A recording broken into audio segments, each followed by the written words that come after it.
Hi, I am Julius. And you're in the ozone.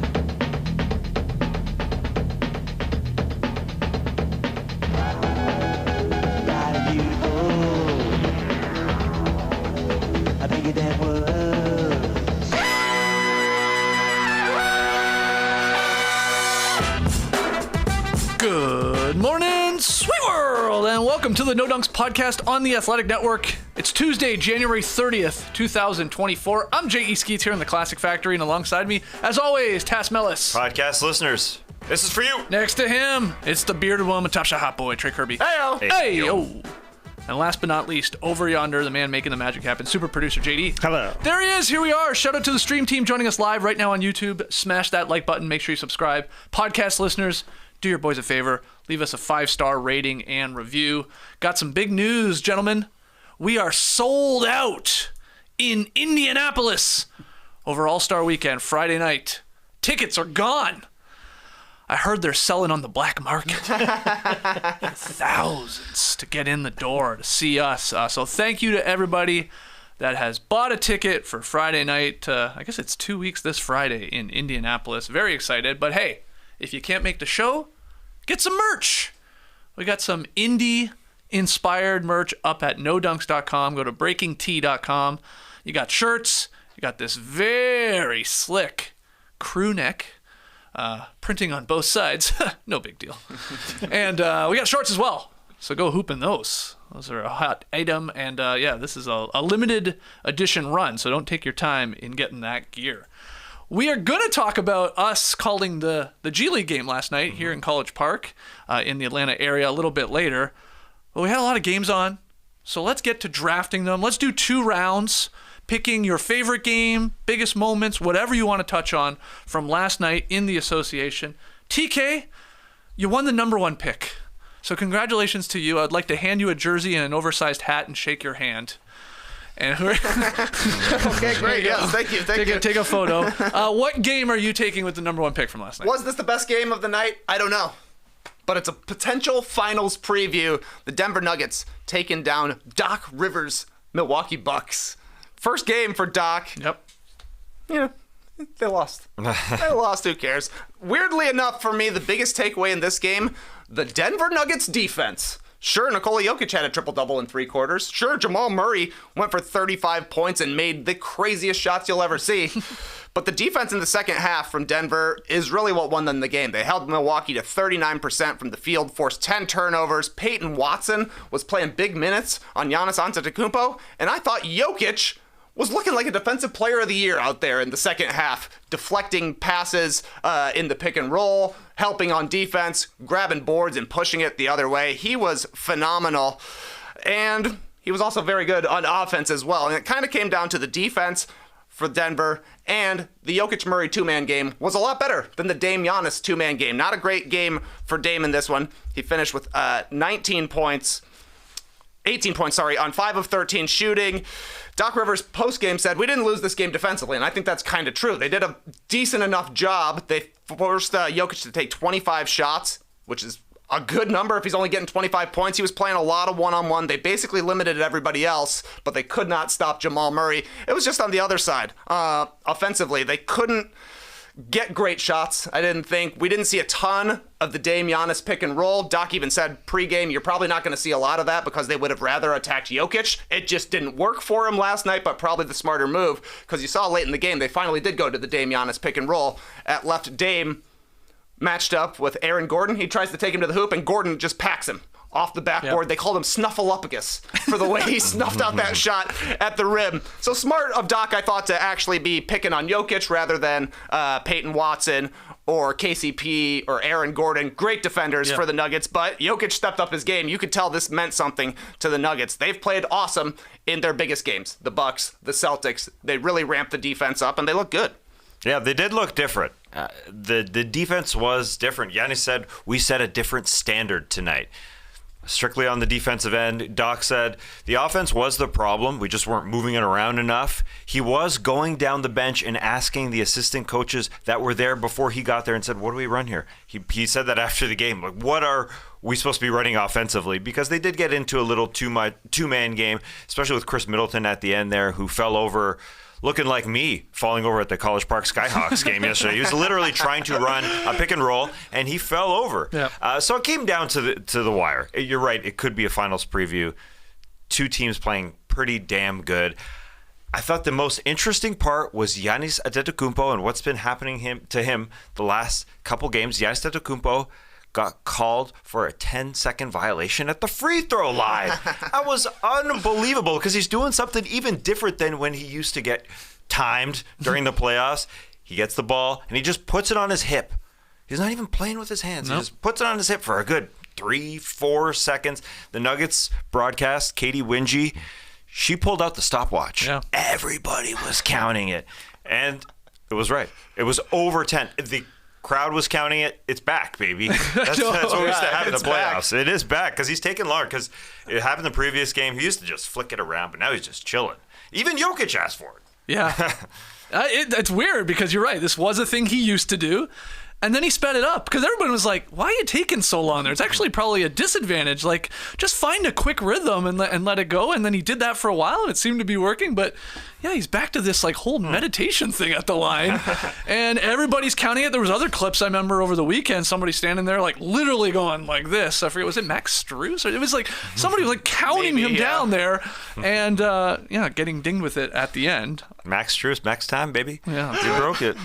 The stopwatch was crazy to me. They like had a camera just on the broadcast table holding an iPhone up to the camera just to make sure that Scott Hastings wasn't counting his 1000s or his Mississippis too fast. Like, I feel like you're hurrying through them, but he was pretty accurate. It was always about 12 Mississippis and 12 seconds as well. No reason to do that. You're just potentially costing yourself a point. So instead of holding the ball for a second, get into the dribble right away and shoot him. Yeah.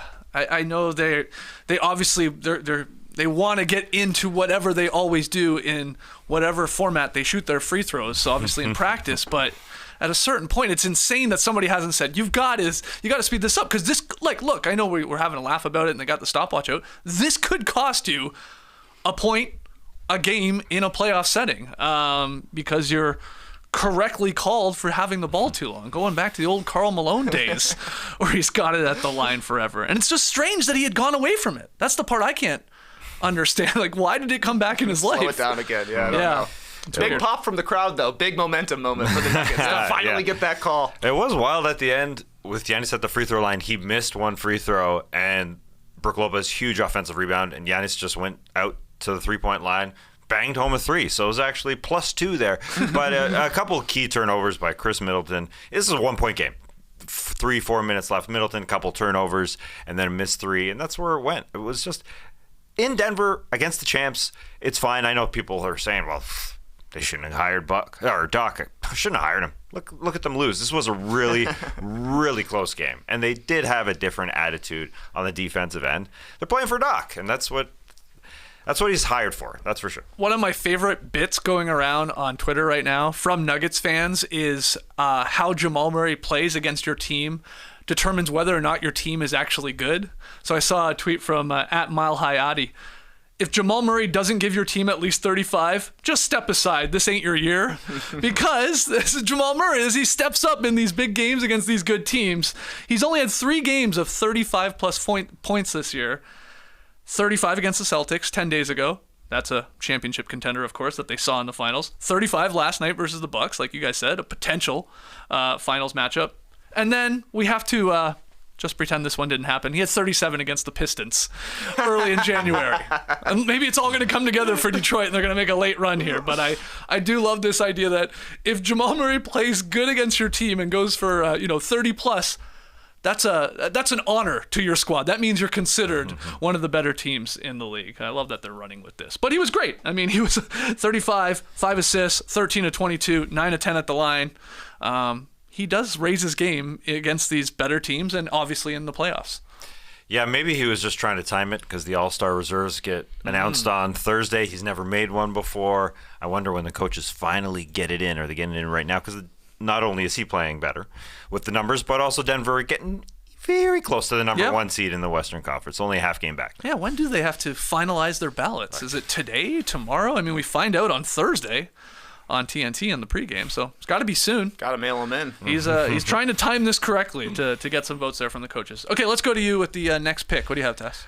Well, the Clippers, who were hot, go into Cleveland and lose. The Los Angeles Clippers are a great team. And I just wonder what this Cleveland Cavaliers team is. What is this team that's won now 10 of 11? Really? It's simple stuff. It's defense and ball movement. We all know that. This was a close game. But at some point, their team is going to score a lot of points. This team is just so deep. And I'm not even going to talk about Mitchell and Allen and the return Mobley to start. Isaac Okoro had 17 first-half points. That was Montrez. He had 0 second-half points. It doesn't matter.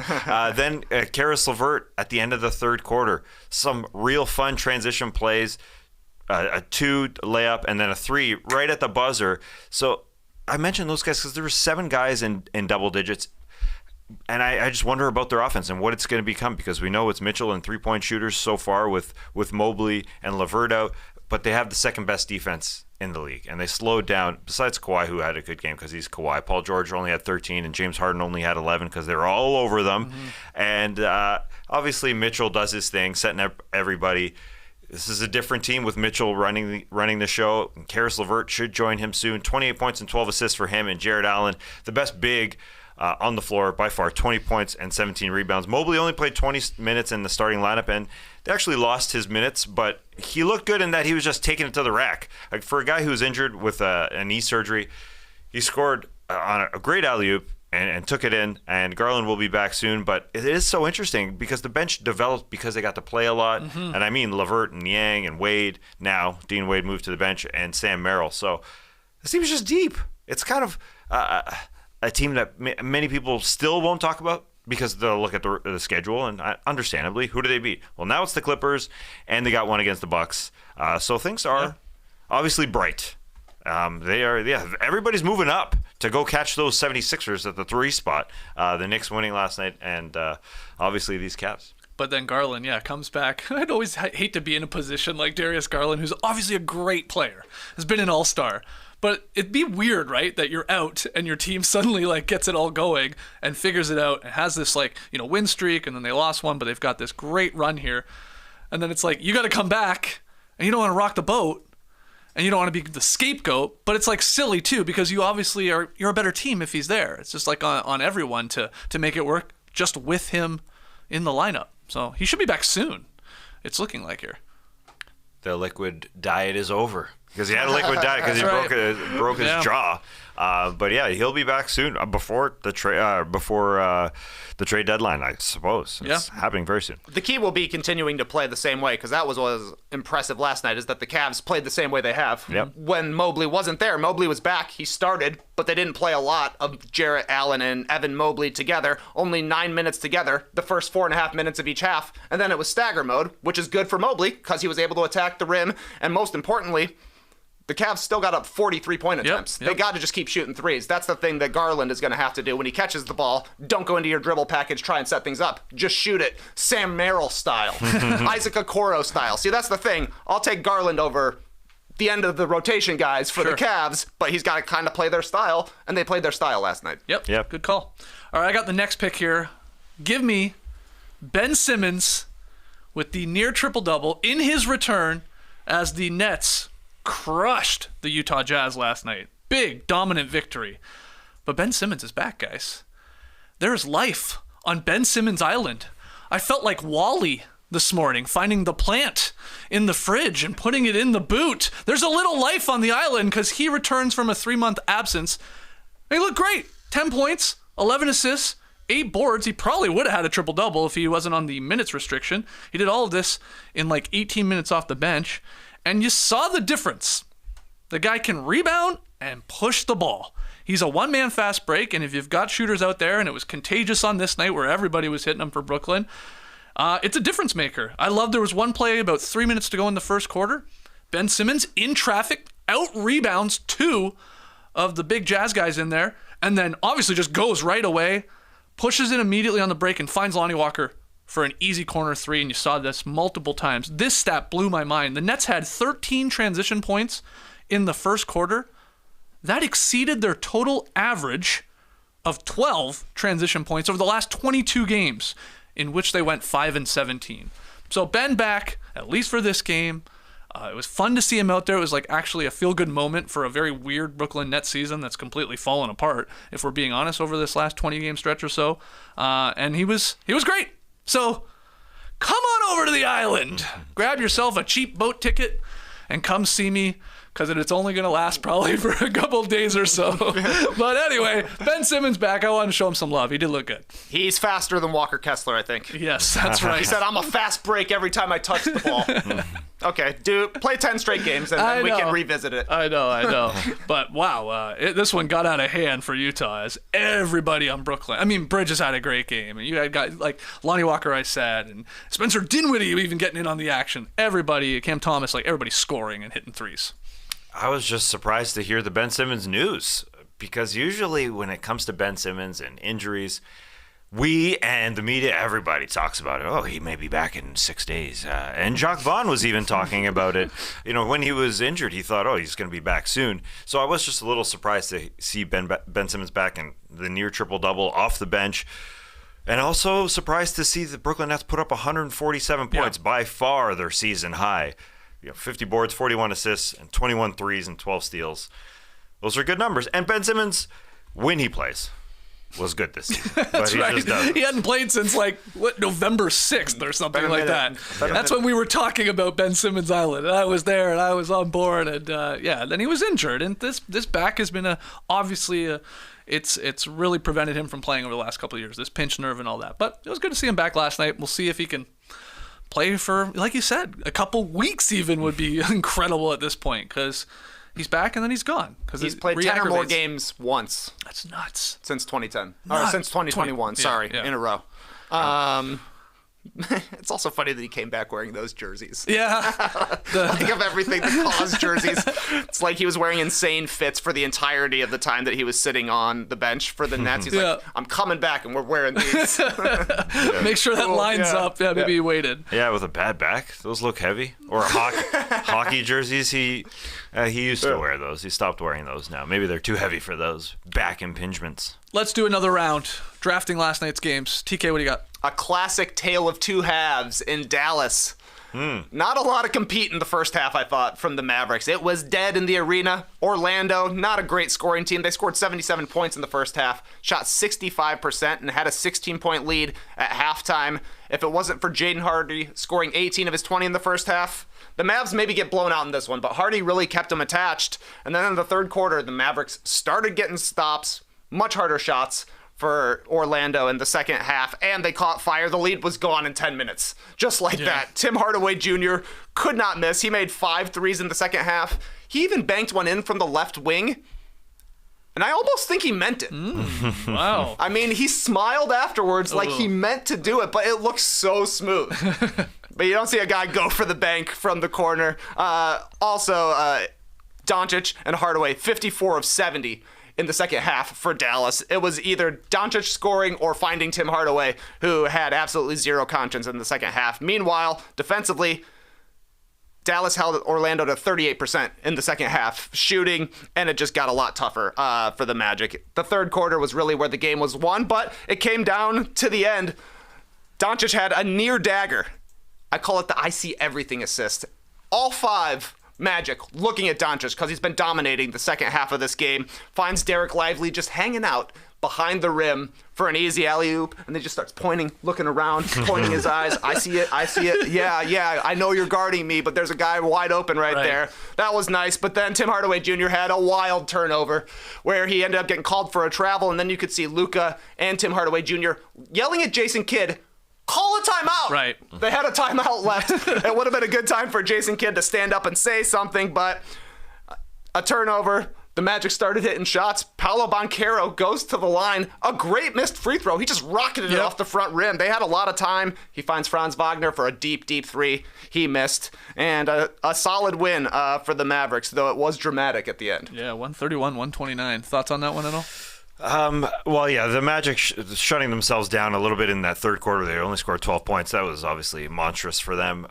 But the stats, the numbers, if you're into basketball geekery like I am, the Dallas Mavericks only shot 69 times from the floor yesterday. That's not a big number. That's because they they shot so many free throws.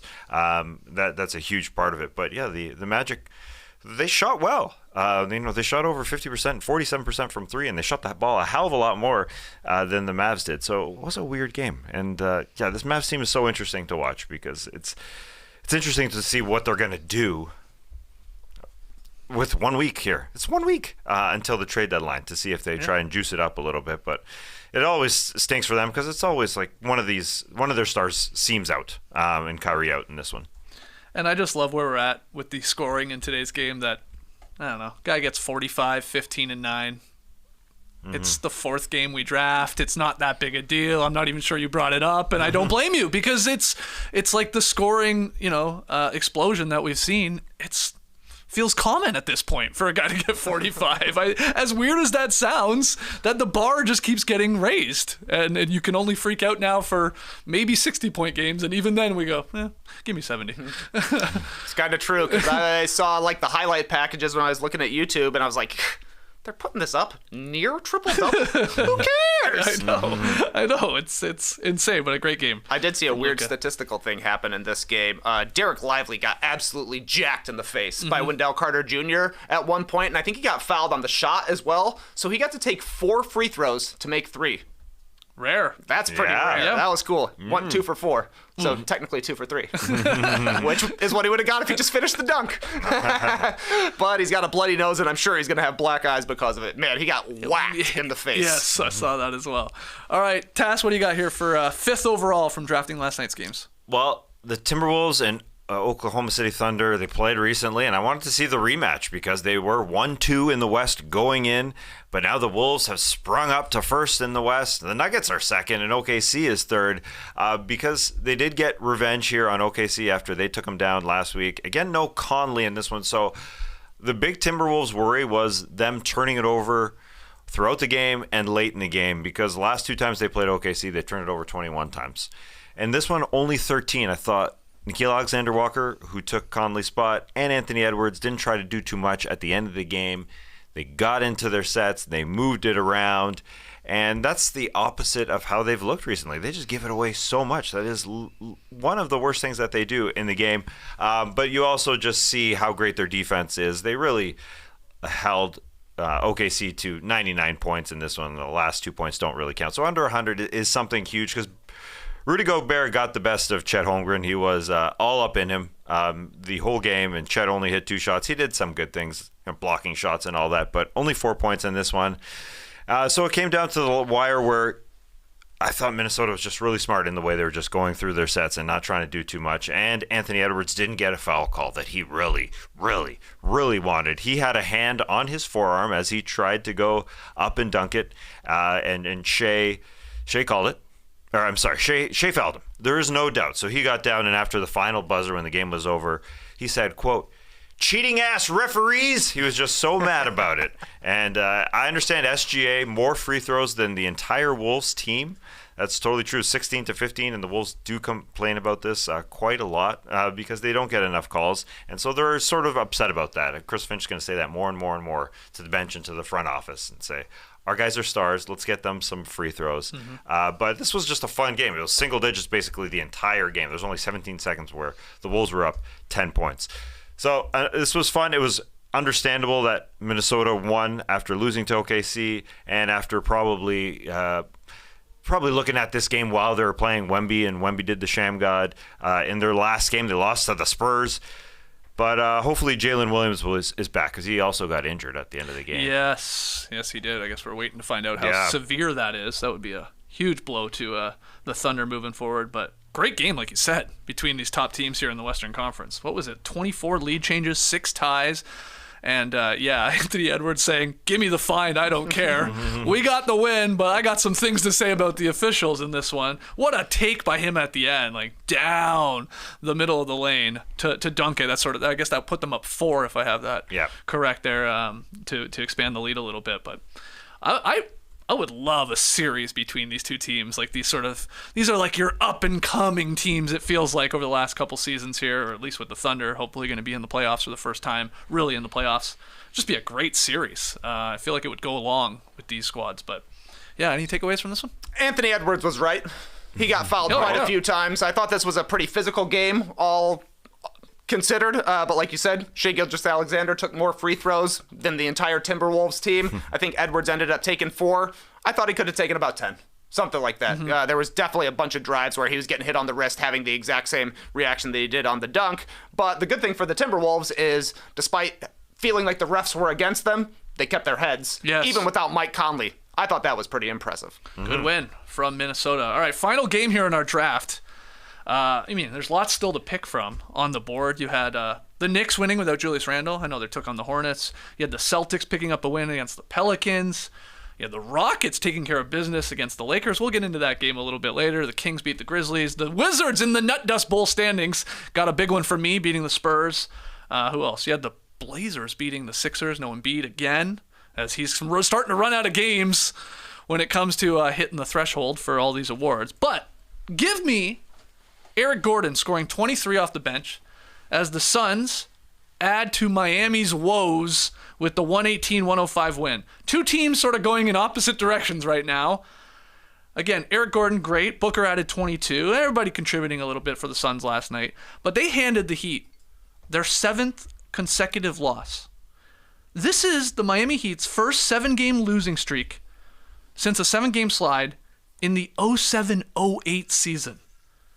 That's the season before Spoelstra took over for Pat Riley. That's how far we got to go back to find a 7-game slide from the Miami Heat.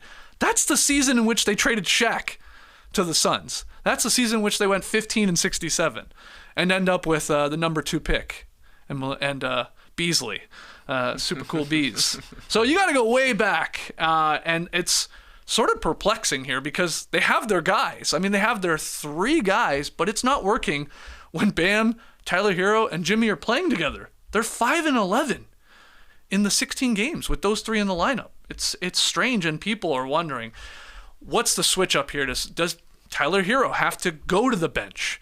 Does Spoelstra really got to make a big move here when it comes to the starting lineup? I know they've had a lot of them, but Jimmy was fine in this game. Bam did nothing. Tyler took a ton of shots and couldn't really contribute all that much. He had 17 points in the end, but 18 shots, not great. And it was a pretty pathetic performance here. This was the score looks even a little closer than it sort of was. It was not even close to a game, and that's sort of what's been going on with Miami over this 7-game slide. A lot of these double-digit blowouts, Tess.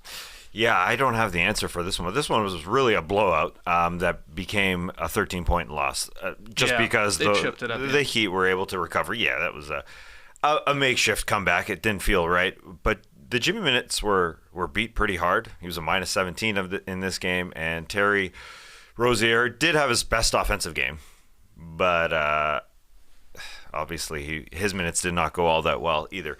So he's in the starting lineup. Yeah, definitely they brought him in because their offense was struggling. Right. So what happened here? It's continuing to struggle. Still struggling. During the 7-game skid, Miami's had the worst offensive rating and the 3rd worst defensive rating. That's the eye-opening stat. It's bad on both sides during this run. And last night they started Rozier, Hero, Butler, Highsmith, and Bam for the 2nd consecutive game, and it didn't work out. So yeah, you're left going, what do they do? Is it Spo? Should he put Hero to the bench and let him run the 2nd unit? Do you see something else, Trey? What is it here with what's going on in Miami? Because this is something we haven't seen in 15 years, a streak this bad. I guess the good thing is that Jaime Jaquez Jr. is back. He's a good connector, so I think he'll probably end up going back in the starting lineup for Haywood Highsmith. I would rather go with both Hero and Rozier starting, just because I think the Heat need offense. The defense has been bad, I agree, and it's going to be bad if you're playing 2 Tyler Heroes, which is basically what they got. But they're scoring 104 points per game in the month of January.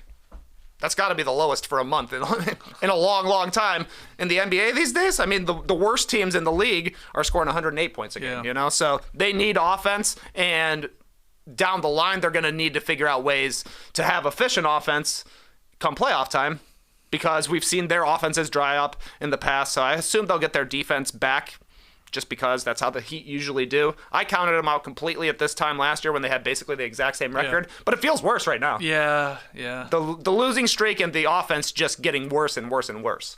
Yeah, Jaime Jaquez definitely has to get into the starting lineup, not only because of the offense and being a connector. That makes sense. That's what the Heat are. They're a connecting team. But also defensively, just scrapping it up. So he takes Highsmith's spot. Yeah, the backcourt is the interesting part because you have two bad defensive players there in Hero and Rozier who just struggle together. So they just need one doggy with one of those guys potentially if things aren't going well. So I still can see Terry Rozier coming off the bench and you throw a Josh Richardson beside Tyler Hero because he will play defense and he won't have to shoot it every single time because Terry and Tyler are so similar. They love shooting it every single time. They shot it a lot. They're the two highest shot takers in this game, field goal attempts in this game. And they were getting on Rozier to be more aggressive with his shot. Yeah. Because, he comes to the new team. You're trying to find your role. You don't want to, shoot all the time like you were doing in Charlotte where it didn't really matter. And he was playing well, don't get me wrong. We liked the trade and it made sense. They needed this, little boost of offense. But they were getting on him. You could see, from quotes, you got to get into scary Terry mode here, man. That's why we traded for you. But you're right. I mean, when you got Tyler doing that, is it a bit of an overlap? Yeah. Should the ball be in Jimmy's hands more? You get into all this stuff. I get it. Hey, Terry, our offense sucks. Please shoot. I get that. But that's why I think he'd be perfect as a six-man because he can just shoot every single time with that bench. But it's a weird scenario because Kyle Lowry was yanked from the starting lineup because they were looking for something better. And now they thought they got it in a trade. Obviously, it hasn't happened yet. Looking for a win there. First win with Terry Rozier in the lineup and trying to snap this streak. So 7 straight. And again, it's been 15 years since they've lost that many in a row. All right, those are the games we drafted from last night. Left a lot on the table. You tell us your thoughts on the games we missed in the comments. We're going to take a quick break, and when we come back, we'll hit the beach. My New Year's resolutions have already failed. I got to switch it up, but not give up. I love craving my oral fixation with sunflower seeds, but I need a change. Here's a breath of fresh air. Fume. Fume takes your habit and simply makes it better, healthier, and more enjoyable. Fume is an innovative, award-winning flavored air device. Instead of vapor, Fume uses flavored air. And instead of harmful chemicals, Fume uses delicious flavors. You get it. Instead of bad, Fume is good. It's a habit you're free to enjoy and makes replacing your bad habit easy. Your Fume comes with an adjustable airflow dial and is designed with movable parts and magnets for fidgeting, giving your fingers a lot to do. It's a good unwinder. Its taste is surprising, all natural stuff.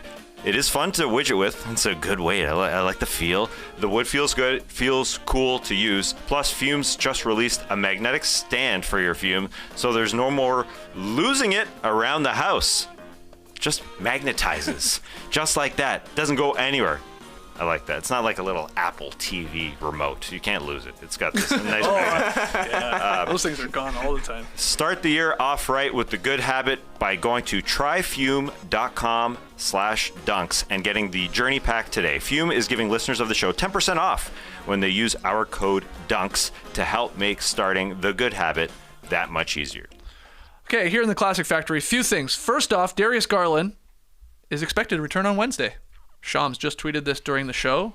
He's been out since December 14th with that fractured jaw. So Cleveland, in theory, becomes whole this week on Wednesday night with now everybody back and all of their pieces. Going back to the Heat game, I forgot to mention the wedgie because we had one last night. Yes, that's right. Terry Rozier. Okay, that makes up for everything. You know what? All that stuff I said about the 7-game slide and who needs to get out of the starting lineup, maybe come off the bench, throw it out.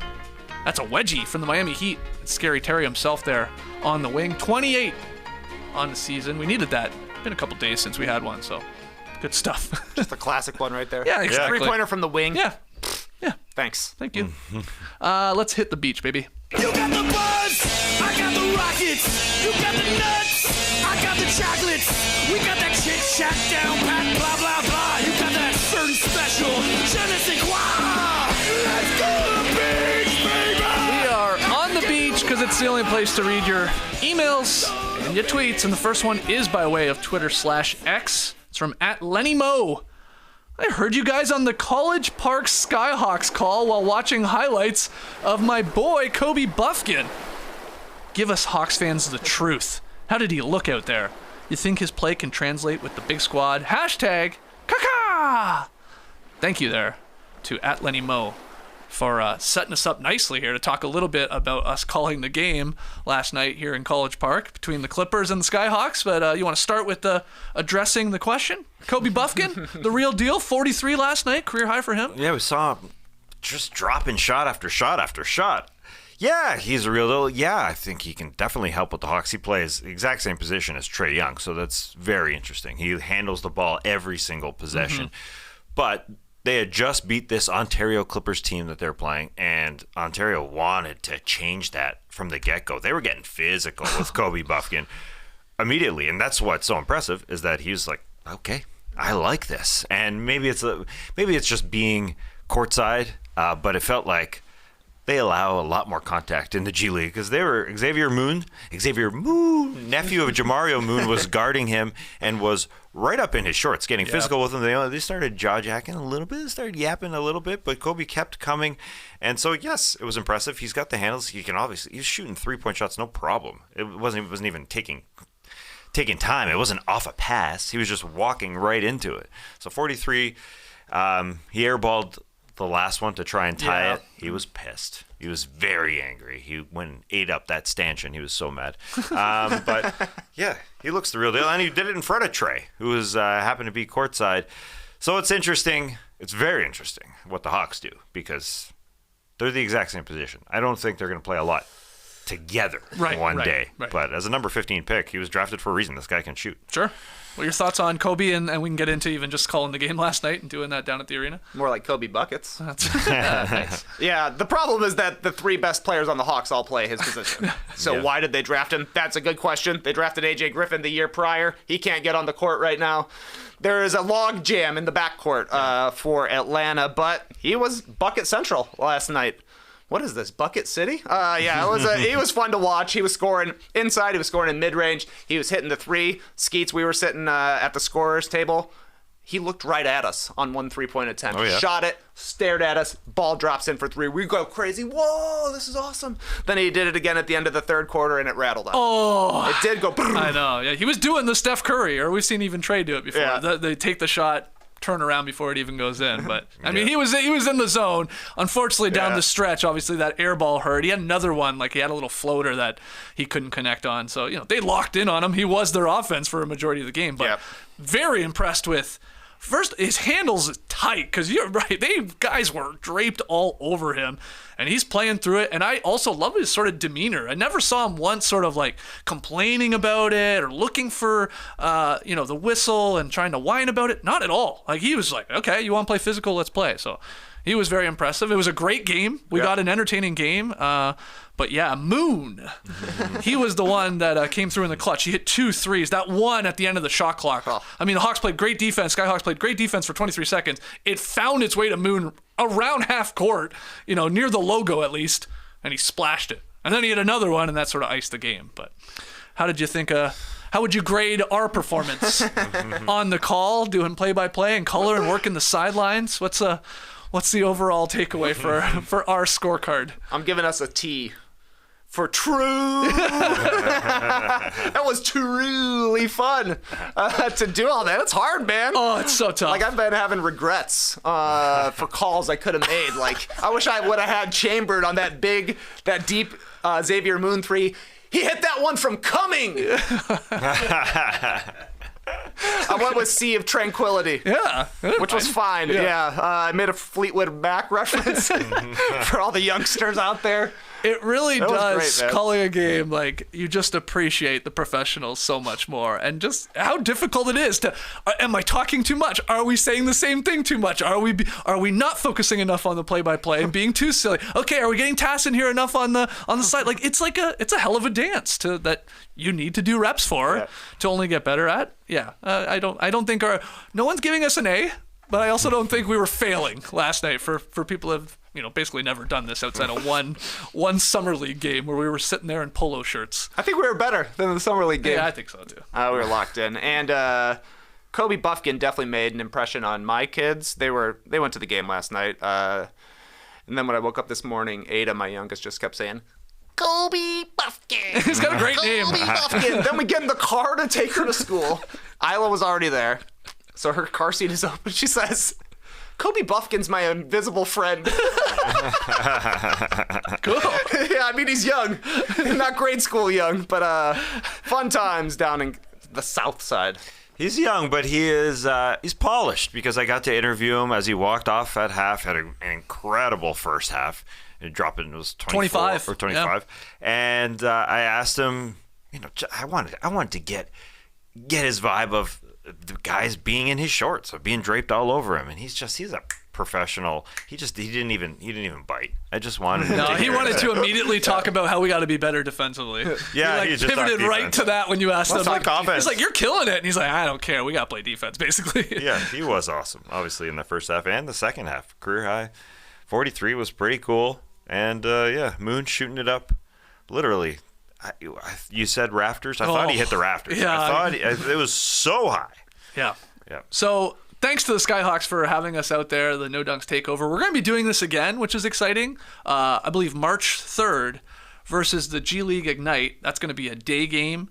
There'll be more of a crowd on the weekend there, so we get another crack at it. So start crafting your lines here now.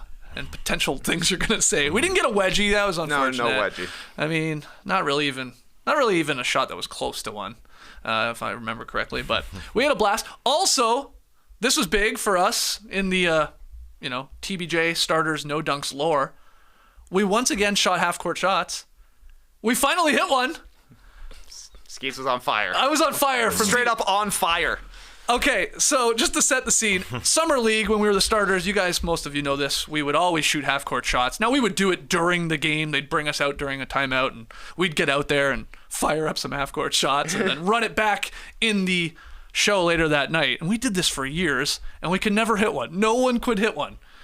At some point, someone counted, we were like... It was bad. I don't know, we were like 0 for 36 or something. It was insane. There was 4 of us taking multiple shots every single year. So, frustrating. Very frustrating. There's some close calls here and there, hitting rim or bouncing out. But anyway, so we shot before the game last night down at the arena here in College Park. And, the camera guy's getting ready. And I'm like, okay, well, I'll shoot this from half.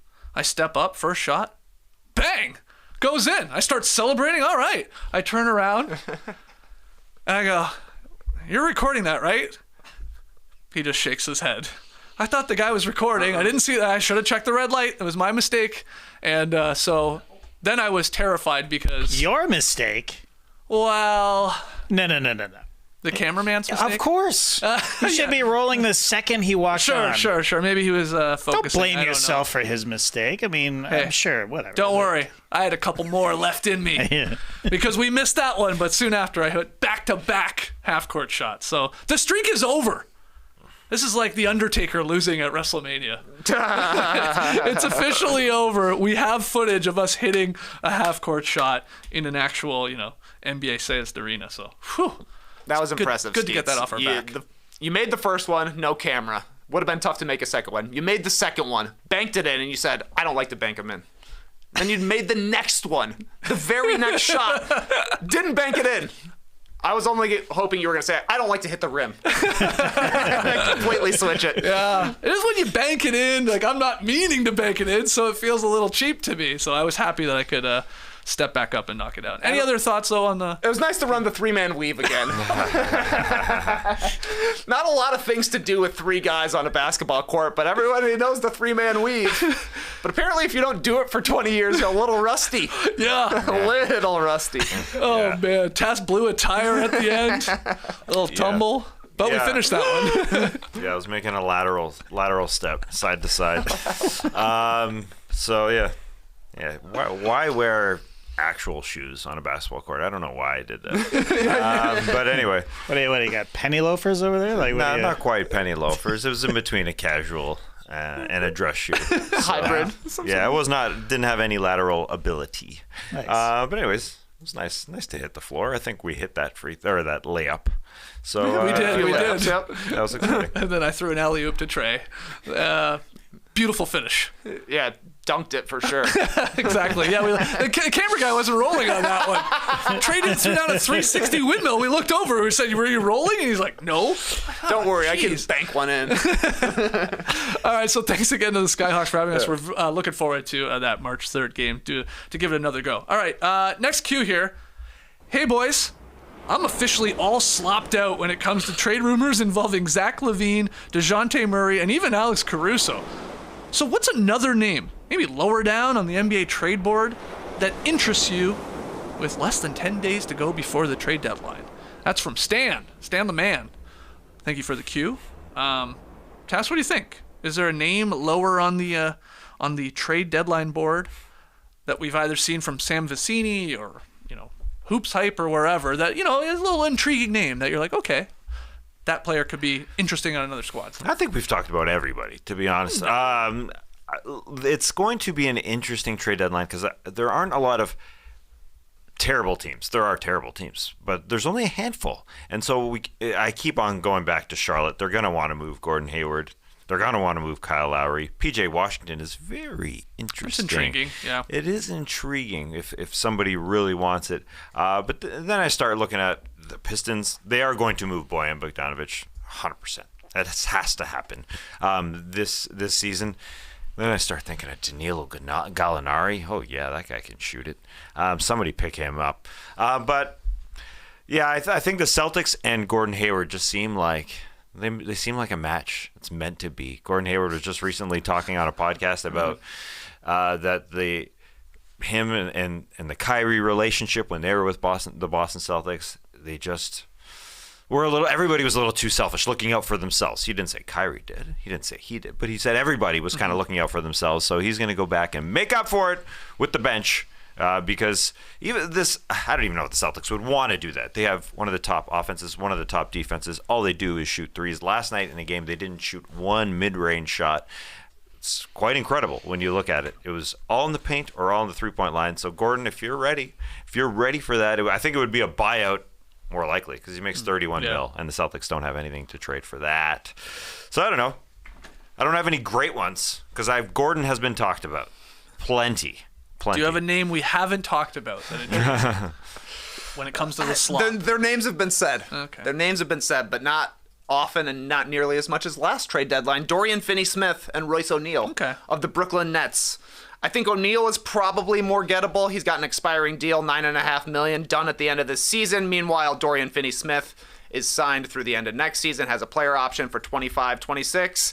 But they're both fair three-point shooters, 38 for Dorian Finney-Smith and 36 for Royce O'Neal. I think O'Neal is probably a notch below Dorian Finney-Smith just in general, but probably takes a first-round pick to get DFS since he's got a little bit longer deal, a little bit better player. But you could probably get Royce O'Neal for like a decent second-round pick or a super late protected first-round pick, and maybe that's a helpful guy for a team like Milwaukee who needs some sort of wing stopper but don't have a lot to trade. Maybe that could be a target for them. That's a good call. Okay. Moving on here. This is fun. Dillon Brooks was back on his bullshit last night. This is what the email reads. Okay? Dillon Brooks was back on his bullshit last night. This time baiting Lakers forward Jared Vanderbilt into an ejection. And later, picking up a flagrant one for popping LeBron in the face. This guy is a grade A shit disturber. But I want to know, who else is on your NBA All-Instigator Team? That's from J-Dub. Yes, Dillon Brooks got Vanderbilt tossed there. Vanderbilt poked him in the back of the head after being frustrated. Now, this was the play prior, a couple plays prior. I mean, it was a pretty blatant push from Brooks into the back, and that's what everybody was upset about. But he does get under the skin, especially when it comes to the Lakers. I assume he is on your NBA All-Instigator Team? Dillon Brooks, a starting spot? Absolutely. One of our forwards on the All-Instigator Team. That was an easy ad, and yeah, definitely a dirty play. The push on the back on Vanderbilt. The one on hitting LeBron in the face seemed a more reasonable, rough play. Yeah. But yeah, the push in the back, that's terrible. Yeah. That's the number one. We hate that one. Yeah. A guy is just defenseless in the air. And so any sort of push, it doesn't even need to be a strong push. You're putting a guy At Jeopardy being At in that the air. speed and size, Yeah. that's bad stuff. But yeah, he's on the team. Here's the rest of the team. At guard, the captain of our team, Patrick Beverly. That one's an easy add Yep. to me. The other guard, I'm going with Jalen Suggs. Normally this would be Marcus Smart's position, I think, but he's out and hasn't had quite the same impact with the Grizzlies as he did with the Celtics, and I think Suggs is just generally sticky as a defender and loves to stick his tongue out at people. So, instigator for me. Okay. At forward, Dillon Brooks obviously makes the list, and then my other forward, I'm going with Grant Williams. Okay. It could be Draymond Green. It probably should be Draymond Green. But, we've talked about his instigating a whole bunch. And Grant Williams, to me, is hilarious because he's always getting in the mix and it always goes bad for his team. Like a lot of these guys, they start instigating to get their team fired up. Yeah. But with Grant Williams, I feel like it's the opposite. The other team gets fired up and it backfires. So that's why he made my list as a forward. At center, a little tough. I'm going Yusuf Nurkic, though. Okay. Seems like a guy who always gets into a scruffle, and obviously he was mixed up with Draymond Green earlier this year. Okay. So your NBA All-Instigator Team in the backcourt, Patrick Beverly, like you said, that's a All-timer. no-brainer. Yeah. He's an all-timer. Then going out with Jalen Suggs. Yeah. Then you got Dillon Brooks, Grant Williams over Draymond Green. Controversial choice, but I like it. And then Nurk as the center. Those are some instigators. Anyone he's missing on the list, coming off the bench even? No, those are great ones. Patrick Beverly, I always thought maybe this is the Kyle Lowry time to take his spot in Philadelphia, but Philadelphia likes the pests, it feels like, and Patrick Beverly's good at that. The Dillon Brooks thing was hilarious in that we know the LeBron versus Dillon Brooks from the past, and LeBron was asked about it after the game. He was just asked, well, what happened out there? What happened out there? Next question was LeBron. Just didn't want it, just too professional. Sorry, Dylan. Not even going to talk about you anymore. That was great. Follow-up question. What did you think about his hat the other night? Well, I would like to say something about his hat, actually. Oh, his big noggin trapper hat? All right. Final question here. Good day, No Donkeys. Did you see that D'Angelo Russell was fined $15,000 for booting the game ball into the stands at the end of the Lakers-Warriors? How do we feel about this? Did the league get this one right, or should they let the boys kick? That's how I choose to read this email. Thanks, love the pod. That's from Tricky Nicky. So, yeah, we have the clip, I believe. D'Angelo Russell getting fined $15K. Right at the end of the game, Curry firing up the basically full court heave, and it's coming up well short, so D'Angelo Russell goes to kick it and sort of shanks it up into the crowd. And that, cost him $15,000 because the league does not like you kicking the ball into the stands. How do we feel about it? That was a happy kick. It wasn't that was a, hey, we just won this game and I'm kicking it. I can understand it if it's we lost. I'm just so pissed off. I'm kicking it into the stands. That's what I think fines are for. But when it's just a happy, elated kick, not good with it. Okay. Not good with it. Trey? A celebratory kick does feel different than an anger kick. Yeah. Was D'Angelo Russell coming off the bench for that? I believe so, yeah. He should be fine. That's pretty funny, man. $15,000, that's a low fine in the NBA. It's not the 25 that's like the big one when you celebrate with Oh, sorry. I really wasn't looking at you doing the Sam Cassell big ball dance. A kick is worth $15K. That's fine. That's totally fine. We can't be kicking basketballs. I agree. You should not be kicking a basketball. It will be deformed. That's right. You're going to ruin this. And also, the whole point here is like, someone's getting ready with their kid to leave the arena, and I guess that ball could pop him in the head. It's a little dangerous because he just hoofed it by, even because, again, he shanked it, so it goes flying out to the baseline. Imagine he had actually made contact with it correctly. Blast it. It would have gone, flying up into the sort of the side court there. But, all right, $15K. Let's hear your thoughts. Should you be allowed to kick a basketball? And, and maybe the NBA's done this to themselves, because I see the NBA always sharing clips online. Pascal Siakam, little juggling of the ball with his feet, little soccer skills. Many other guys. Curry himself. All these guys like kicking around the ball before the game. We always show that. or sending a bad message allowing them to do that, and then telling D'Angelo Russell he can't hoof it at the end of a double overtime game. That's my personal opinion on it. So. You think if he pulls D'Angelo Russolino and then just catches it on his foot and starts juggling it, you think that's allowed? Yeah, because it feels like the part that's getting the 15K is not actually kicking it; it's kicking it into the stands. Into the stands, yeah. Yeah, like if you're right. If he had, nice. Starts juggling. Yeah, exactly. Catches on his neck.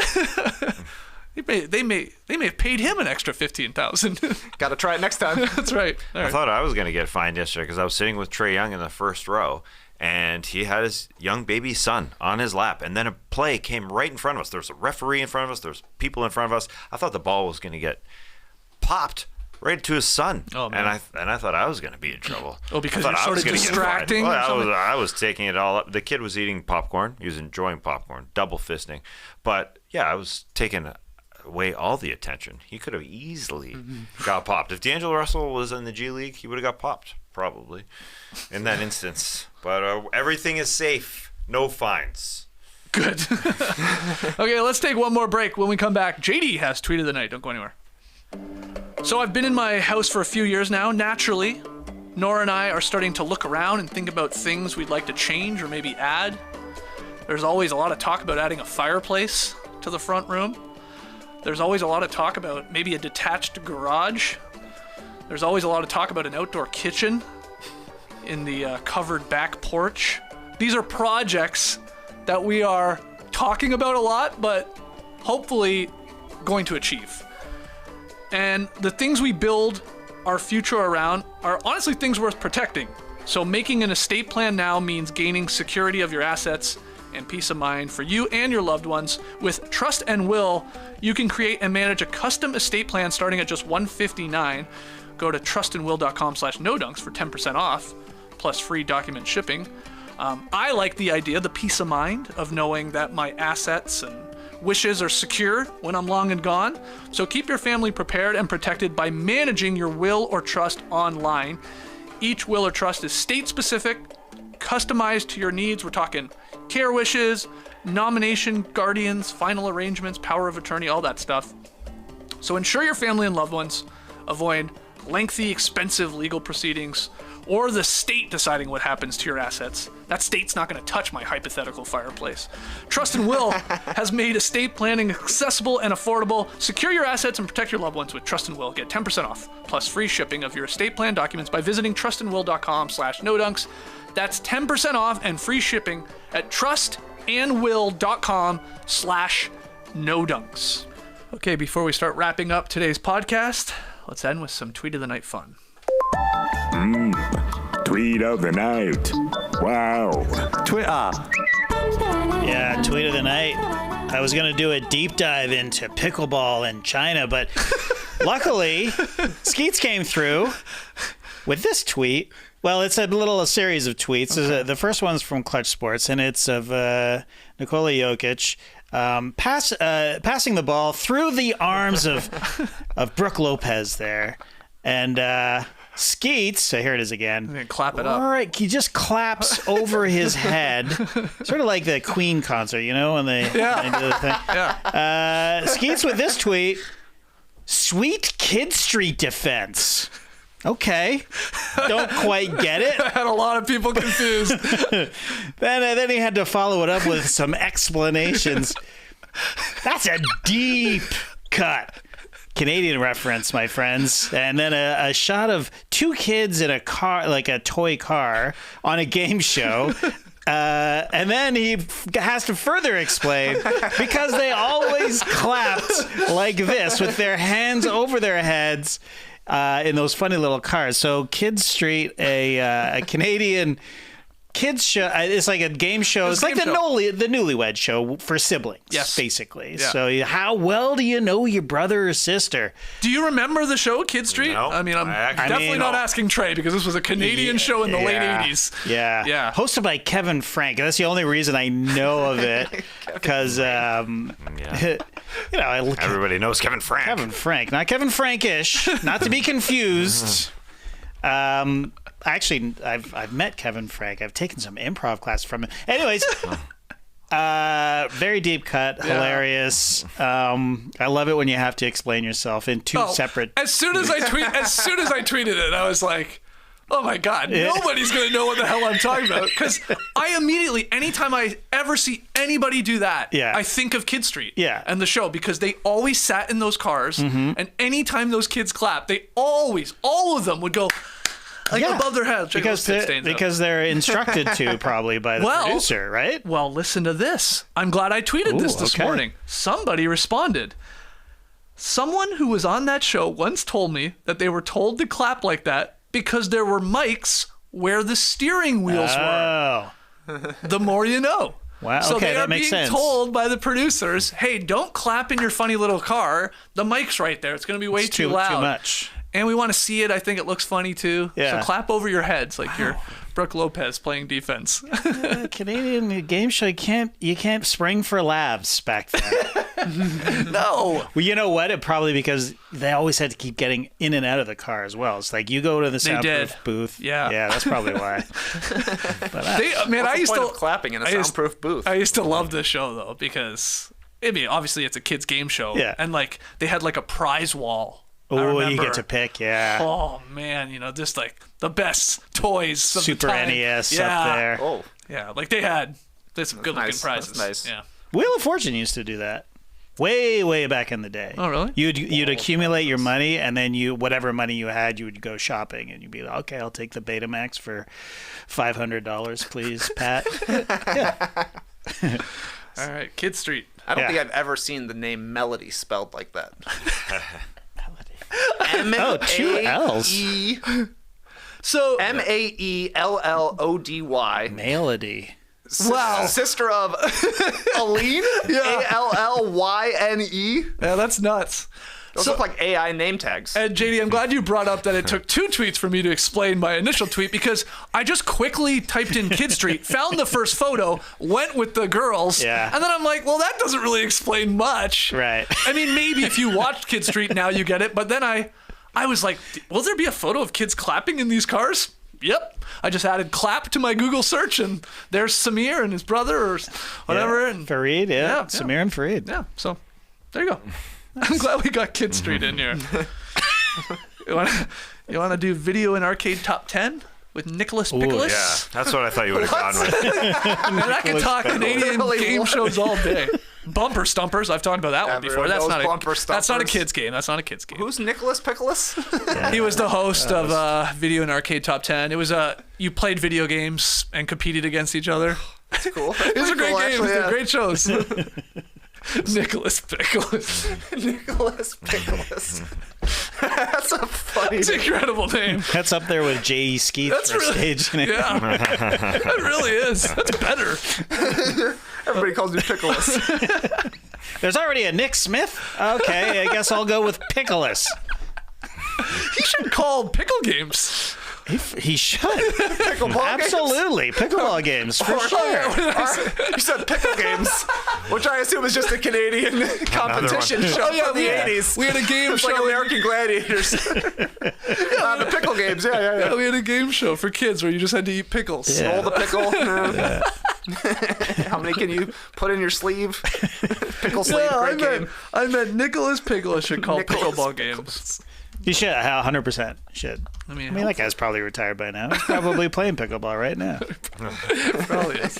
All right, let's call it there. Oh boy, we're a little loopy here after a late night down at the College Park Skyhawks game. Thanks for joining us here live on YouTube. Hit the like button. Make sure you subscribe. Just hit 96,000 subs. Getting close to 100K, so let's do that soon. And podcast listeners, help us out. Leave us a 5-star rating and review. We're back tomorrow at 10 a.m. Eastern here from the Classic Factory. Hopefully we'll see you then. Till then, Clipper Bros. You heard it here first. Have a great time. Turn up. Love you guys. Awesome. Thanks for joining us, and remember, kids are Canadian too. Embrace the day, people.